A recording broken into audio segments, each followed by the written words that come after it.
This is The McGraw Show on KTRS. Former U.S. Secretary of Commerce Carlos Gutierrez is joining us. He is the founder of an organization called Republicans for Immigration Reform, March for Innovation. Carlos Gutierrez, welcome to the Big 550 KTRS here in St. Louis, and welcome to STLtoday.com. Thank you. Thanks for having me. A pleasure. Republicans for Immigration Reform. How do you hold your head up in today's landscape? You think that sounds like an oxymoron, huh? Yeah, a little bit. No, look, I think if we are the party of prosperity and growth, which we clearly are because the other party, frankly, has gone to an extreme left, we are the party of growth, prosperity, individual mobility, entrepreneurship. We have to be the party of immigration because without immigration, we're not going to have any of those great things in the future. So this should be our agenda, you know, and right now it's just riddled with politics. The left doesn't want a good, robust future system of immigration. And that is what is keeping us from having a secure border. It's a little bit of an irony, but it's the way it works. Unless we have the right legal system in place, we're going to continue to have a problem with immigration. And you know, that's part of what we're trying to do. I'll get to some of that in a second, but first let me plug your coalition and tell us what you are calling on people to do. Well, what we're trying to do is build up a fund so that we're doing two things. One is the super PAC, building up a fund to give cover to Republicans who want to vote for reform but are concerned about a primary challenge from their right. On the March for Innovation, we have, you know, thousands of people across the country doing digital media, doing interviews, doing op-eds, getting the word out that this is an economic imperative. Immigration is good for our economy. It's probably the cheapest stimulus plan we could ever do. High-skilled immigrants, PhDs. You know, we've got quotas that are taken up in the first 5 days. We have companies building R&D centers in Canada. We have family farms moving to Mexico. And how the members of Congress can't understand that is just beyond me. We have a system that's been in place for 50 years. Are you talking Republicans can't understand that or Democrats can't understand that? I'm talking both because, quite frankly, right now, the ones who are holding down the new legal system are members of the left because labor unions don't like it.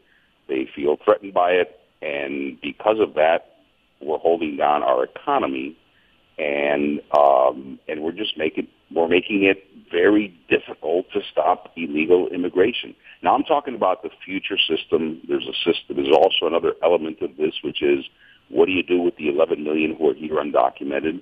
And then the third part, of course, is securing the border and securing the visa overstays, monitoring visa overstays, giving employers a verification system so they can verify papers. All of that is important. But until we fix the future system, until we fix our legal system, we're going to be in trouble. The good thing about the bill, and I think the bill coming out of the Senate is a very good improvement over the status quo, is they have a provision in there where once a year this commission made up of cabinet members will have to meet to see if the system is working, to update the system, to update the quotas, take them up, bring them down. But, you know, immigration has to be managed annually.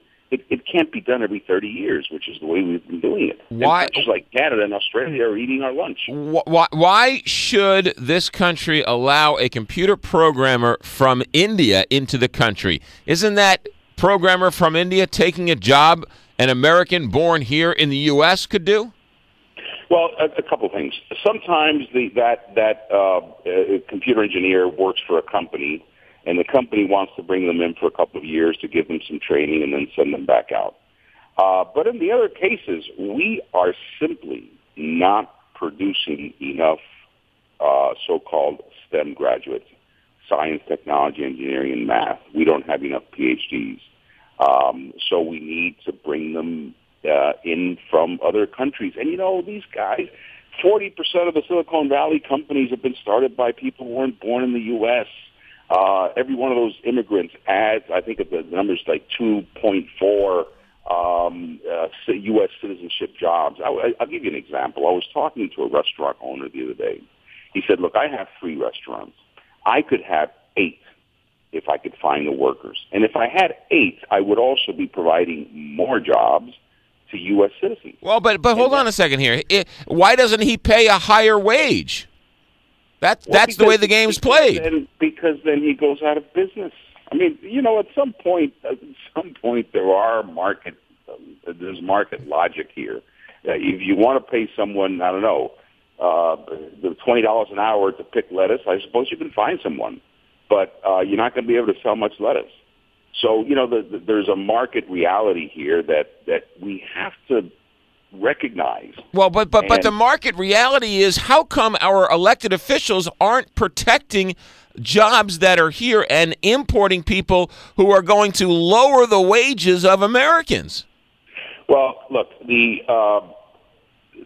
bill has a lot of provisions about, having to testify that you look for an American citizen to find the job, and so that's part of the law. You cannot, you can't give a job to an immigrant if a U.S. citizen wants the same job. But if I'm a computer programmer and I go to school and I do all the right things and I'm a United States citizen and I play by the rules and I get my education, and then all of a sudden you're going to import them, you are lowering, reducing my value. You should be able to get a job. You should get. In fact, listen, for college graduates, the unemployment rate is quite healthy.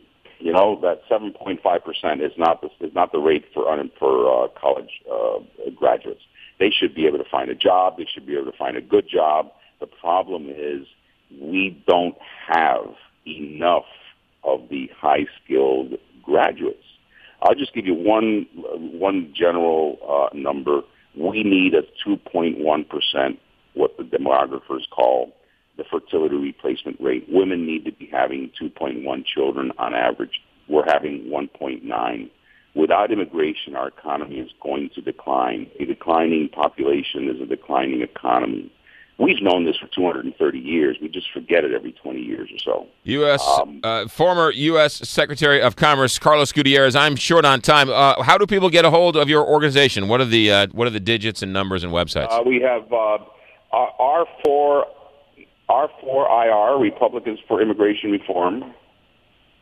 Is you can just do that, a number 4 and IR, and that'll get to us. Yeah, R4IR. That's correct. .com. All right. Carlos Gutierrez, former U.S. Secretary of Commerce. Thank you for your time, sir. Thank you, sir. Thank you very much. Quick check of